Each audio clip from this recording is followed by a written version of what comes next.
Hey, what's going on guys? My name is Michael and welcome back to my YouTube channel. So today I want to talk about the reasons why the middle class stays in the middle class, also known as the working class. So I actually have a checklist of every single thing I want to go through, and I really broke it down into 4 big sections. So I'll go through 4 sections and then we'll go into little subcategories of examples of each thing. Hope you enjoy. So reason number 1, the reason why you might stay in the middle class, aka working class, you might be too comfortable with where you are. And let me explain further about this. So this can be caused by being paid enough. So you might be content with where you are because you think, oh, if I try something else, if I take a risk and go out of my way, I might actually lose money or get paid less than my current job. So you kind of hold that against you. You say, oh, I'm content with just where I am, and you don't really strive for anything else. You might be content with the pay raises. So whatever the raise might be, 3%, 4% a year, that might just be good enough for you. So you don't really have a reason to go out and try and strive and do much bigger and greater things. You accept the pay raises you get. So whatever the pay raise is, you think that's what they provide and that's what you're worth. So you think, oh, my performance might be based off my pay raises, and if I'm getting a 2% raise a year, 3% raise a year, that's my true value worth, and that's what the company thinks, and so therefore that is my current raise. So you sort of just accept whatever you get and say, oh yeah, I've improved about 2% over the entire year. Another thing is that you might accept the W-2 value that you receive, and you probably think that whatever value you give is the return in money you get. But perhaps you had a really good year and you performed extremely well, but whatever pay raise that was that you received, you accept it and say, oh, my boss thinks I did so-and-so, and so that's the kind of raise that I'm gonna get, and you are accepting what that raise is. I encourage you to think more than what the value is of your W-2 salary so that you strive for more than just that hourly rate. You might even promise yourself in the future that you might work harder, or perhaps down the road you throw money into this pool of savings and you think that down the road everything will just be figured out when I'm way older. That kind of sounds like the 401k, doesn't it? Where you just throw money into this pool and hopefully in the next 40 years you'll just have a lot of money left over and now you can actually retire. Now, I don't really think that's a good game plan, but that is really a system out there for people that don't want to spend the extra time and energy figuring out what is an active and actually beneficial retirement plan. More on that later. Another example is you might find that it's much harder to actually think about ways to improve your salary or increase your current income status. So you would rather not do anything and just kind of maintain where you are. And this might be, this might be personality based. Perhaps you've gotten a little bit bored over time and you've kind of given it all you got, and you think this is I'm content with where I am. So you stop trying, you stop dreaming, you just kind of forget to live. So those are my first examples of why you might be content with your actual W-2 job. Just comfortable.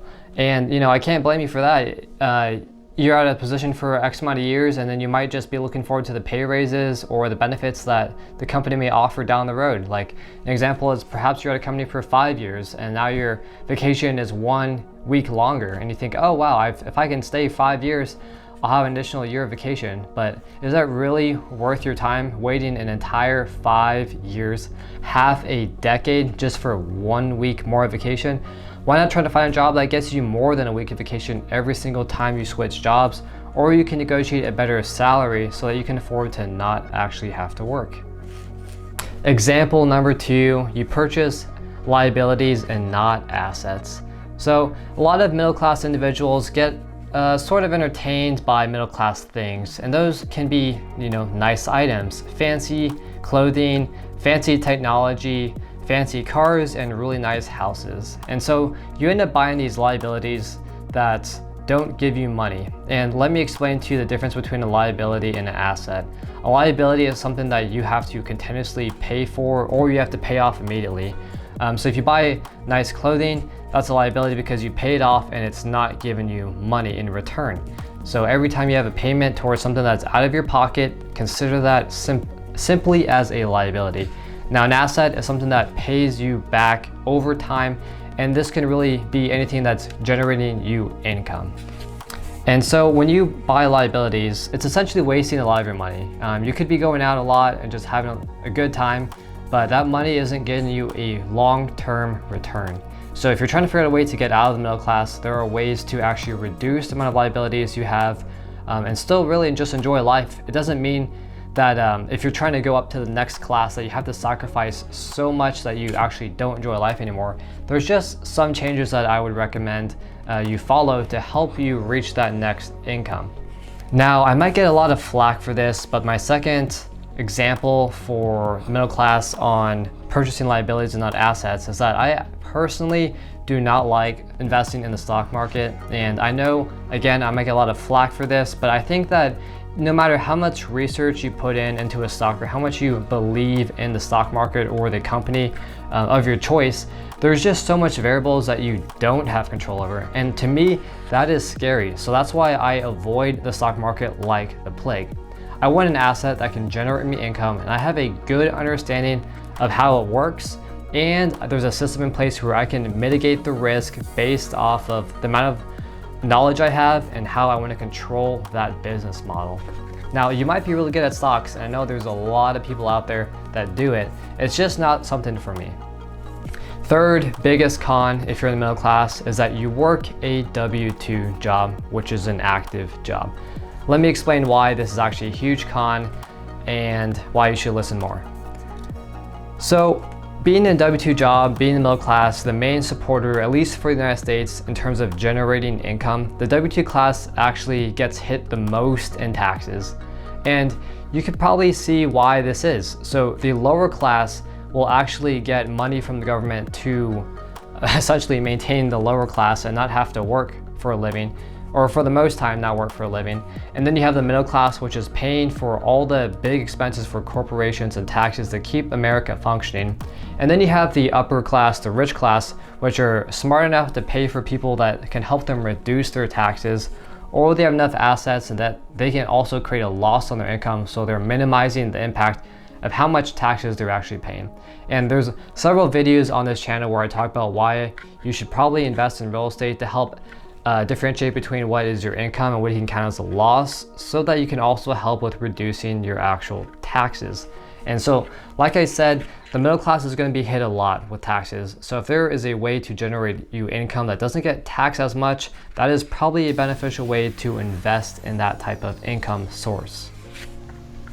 Another example too, that when you work an active W-2 job, is that you get taxed a lot. So as I said, when you get taxed a lot in the middle class, typically you get taxed about 30% of your income, or at least that is where I'm at. I'm getting about 30% of my income is taxed, which essentially means that I'm working a third of the year free. Yes, literally, a third of the year just goes straight to taxes. And if you haven't seen my recent video, I actually talk about why annual raises won't actually make you rich. And I even have a Excel file that you can download on that video that tells you that if you actually switch jobs, you can put in how much of a income boost you get and then calculate over the years how much money you'll actually make. So I actually put a IRS description in that video of how much taxes you would be paying for based off your income bracket. So let's say you're a low income bracket, you would be paying less in taxes, and so forth. As you go up, you pay more in taxes.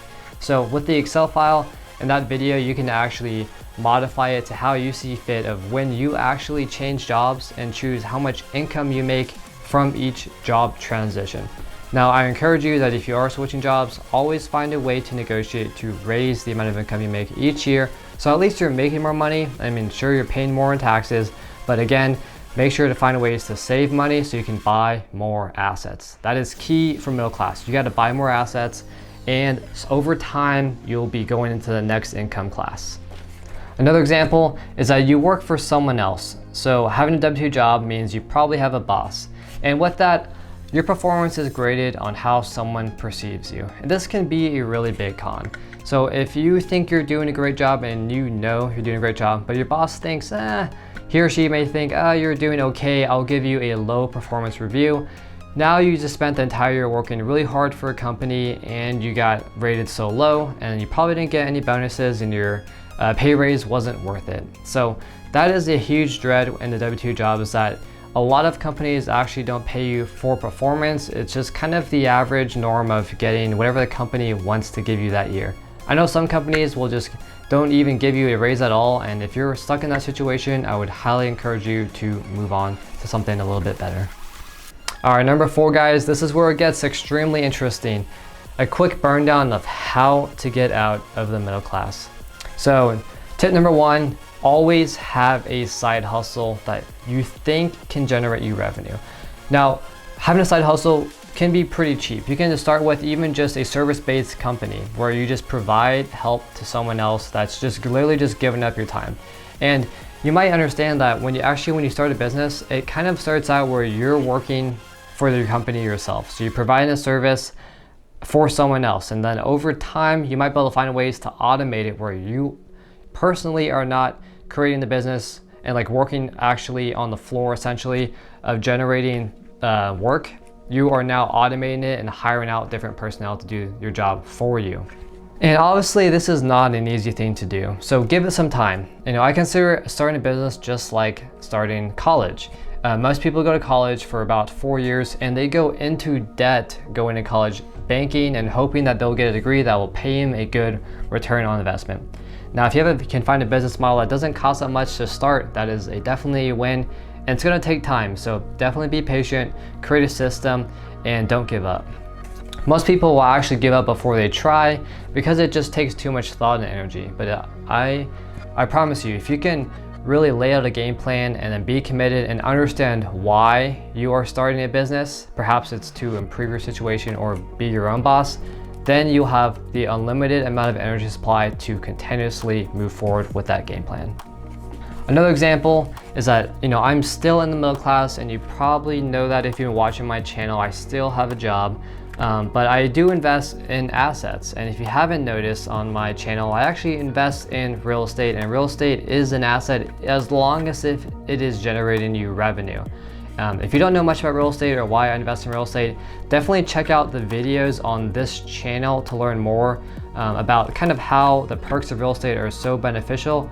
Truly, it's about generating passive income, which is taxed much lower than your W-2 job, and then that gives you time back. So if I can find a way, get enough houses to replace my active W-2 job, then I'll just live off my passive income, and then I can focus on other things that I really care about. Maybe that's me just working out all the time and enjoying nature, going on hikes, or something else that I personally have that I want to strive for is creating a much bigger online business. So that's something I look forward to down the road as just a personal goal.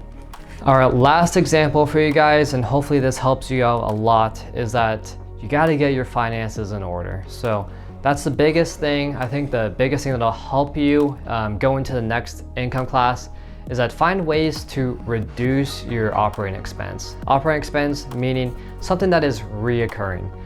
Big reoccurring expenses that really take out the middle class are housing, cars, student loans, and any big credit card bills that are reoccurring at a high interest rate. So find ways to pay this down. That is probably the biggest factor. And then really, if you can find ways to reduce those reoccurring expenses, it's sort of like a pay raise, because now you have more money available to you to save and then invest. And you want to invest in assets because they will generate you more revenue, and you continuously pour that into more assets, and you kind of see this snowball effect that happens over time. Again, I invest in real estate because it is an asset and it does generate revenue. So over time, I continuously put that passive income cash back into the business. I don't ever take it out, just continuously cycle it over and over and over again. So hopefully down the road, I'll be able to live off my passive income. All right, guys, those are really my tips on how to get out of the middle class barrier. I know it might be hard to find a way to get out. It might be discouraging because it is a lot of work. If you've been following me on the Growth Mindset channel, it's been over a year and I haven't made a single dollar yet. But I truly do believe that with a continuous repetition and continuously reaching out to people, you guys online with the community, one day this will also generate revenue. And this business model of just even having YouTube is not that expensive. So if you haven't thought about making a YouTube channel or another service type based model, I would consider it. You're gonna have to build a fan base up, and it's gonna take a lot of work, and you have to create a lot of ideas to continuously put out content for your viewers to watch. But it's something that will be very meaningful for you, and you'll get to see yourself grow along the way. Alright guys, I just wanted to take the time to thank you guys so much for watching me develop as a YouTuber and really just getting this channel to grow. I never thought I would get over 100 subscribers on this channel.